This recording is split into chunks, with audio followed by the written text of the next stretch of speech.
Hello, everybody, and welcome to episode number 40 of Diehlman at Halftime, the NBA podcast that tops all others. I'm your host, Larry Diehlman. If you're joining us for the first time, welcome aboard, and if you've been a loyal listener, welcome back. We have much to get to today and not a lot of time to do it. We have 5 sections that we'll get into: a general overview of the NBA this week, and our usual highlight, lowlight, random stat, and game of the week.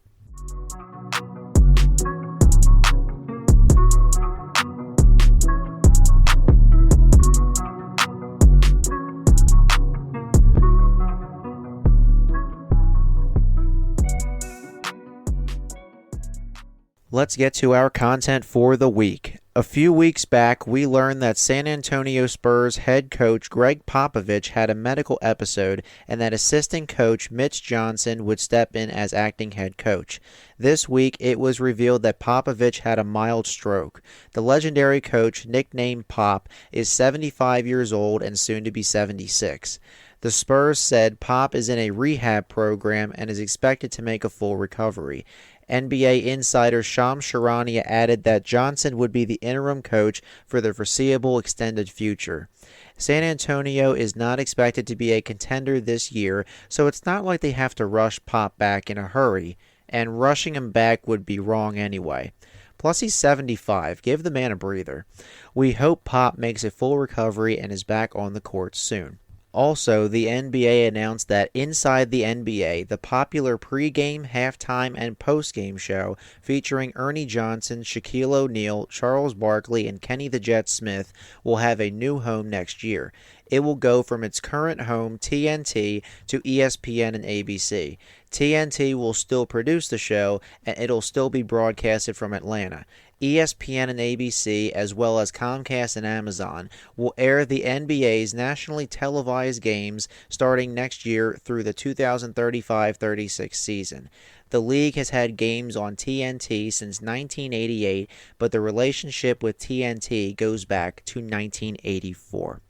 And this is good news for NBA fans, and I am one of them, because there were plenty of rumors that Inside the NBA was going to conclude after this season, the 24-25 season, but now they have found a new home, so it looks like we will have good basketball analysis as well as the usual humor between that great quartet for years to come. This episode is entitled With Goals in Mind. So, who's raising eyebrows at the moment?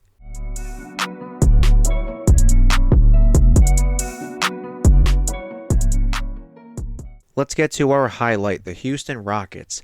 After a few seasons of recovery after James Harden was traded, the Houston Rockets look to be on the path to returning as a contender. The Rockets are 10-4 on a 5-game winning streak and third in the Western Conference.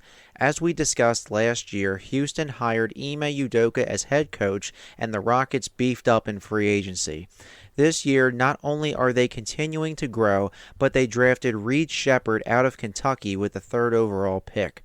Jalen Green is one of the faces of Houston's franchise, along with center Alperen Şengün. Green is averaging 19.6 points, a little over 4.5 rebounds, and 2.8 assists per game. Şengün is a double-double machine with 17.5 points and almost 11.5 rebounds every night, but his passing ability is what makes him thrive. Şengün has recorded 2 straight triple-doubles this week. He's averaged about 4 or 5 assists per game over the last couple of seasons. Jabari Smith, Amen Thompson, and Tari Eason are all young faces on the Rockets that will continue to give opponents problems. I'm interested to see how far they can go this season. As of now, it could be far. Their next game is tonight, Monday, November 18th at 8 o'clock. They will be in Milwaukee to face the Bucks.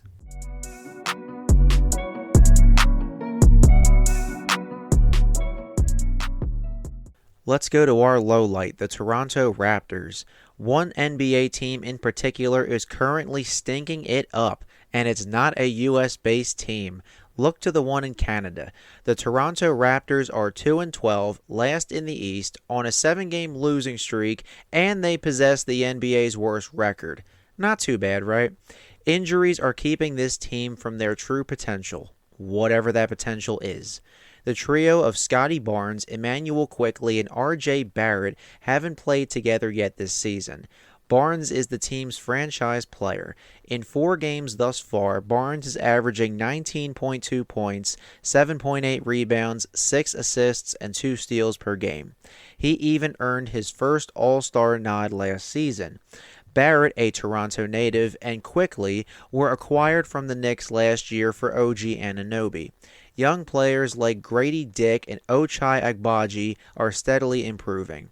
Even Davion Mitchell, who was acquired from Sacramento in the offseason, is giving them a career-best 6 assists per game as he shuttles back and forth between the starting 5 and the bench. Obviously, Toronto needs to get their injury problems resolved as soon as possible. And even though they have interesting pieces, I don't think they have enough to make a serious push in the play-in tournament. Notice how I said play-in tournament and not just playoffs. The Raptors' youth factor will be fun in the meantime. Their next game is tonight, Monday, November 18th at 7:30 p.m. They will host the Indiana Pacers.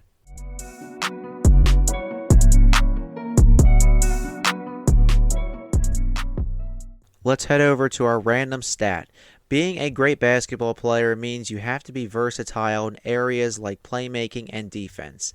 However, scoring a ton of points is also fun. On Friday and Saturday, Sacramento Kings guard De'Aaron Fox scored 109 points in 24 hours. This is now the Kings' franchise record for most points in consecutive games. Fox replaces DeMarcus Cousins, who had 104 in 2 games in January of 2016.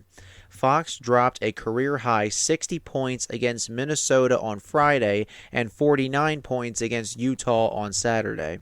The only other players to score that many points in back-to-back games, Kobe Bryant in 2007 and Wilt Chamberlain. Chamberlain did it 15 times. As I've said time and time again, when you do something that was done by Wilt the Stilt, you're doing something right. By the way, Fox did this without DeMar DeRozan and Malik Monk suiting up in either contest. Fox has always been one of the more crafty guards in the league, and his speed makes him hard to stop. He's averaging 28.9 points per game so far, which would be his career best for a season if it continued. With Fox averaging 54.5 points per game over this 2-game span, obviously that's not sustainable. Although you can't say the fans aren't enjoying watching this.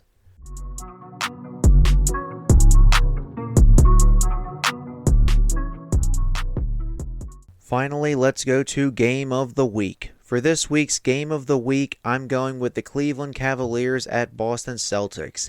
This game is on Tuesday, November 19th at 7 p.m., and it also qualifies as an in-season tournament game. Remember, the Cavs were our highlight just 2 weeks ago. Has anything changed? Well, they're 15-0, so you tell me.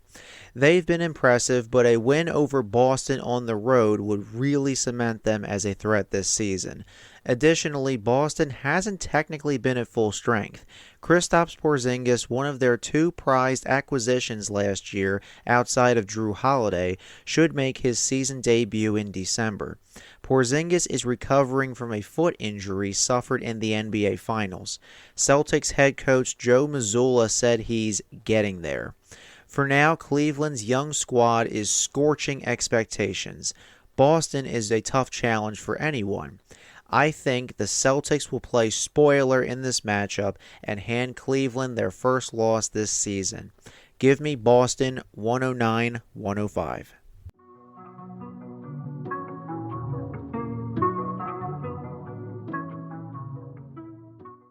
Well, that's all the time we have for today. If you haven't already, make sure to follow me on social media. I have 2 X or Twitter accounts and 2 Instagram accounts. The podcast accounts are under @Diehlman_NBA for both X and Instagram. My personal X account is @LarryDiehlman18, and my personal Instagram is @Mr_Sports18. They're also in the description on Buzzsprout, Spotify, or wherever you get your podcasts. And don't forget to spread the word about Diehlman at halftime. See you next time, fellow Hoops fans.